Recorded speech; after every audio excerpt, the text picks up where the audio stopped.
How to sign documents online with Zoho Sign. Step 1. Go to zoho.com, sign and log in or sign up for free account. Step 2. From the dashboard, click Send for signature or sign yourself depending on what you need. Step 3. Upload your documents like PDF, docs, or even images are supported. Step 4.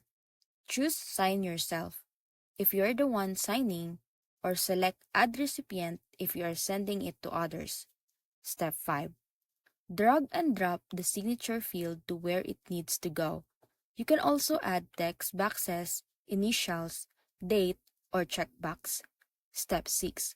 For your signature, you can draw, type, or upload an image of your signature. Step 7. Once everything plays, click Finish or Send.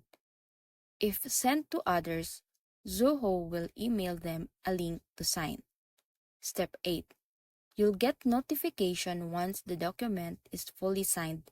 You can also download a signed copy with digital audit trail. And that's it.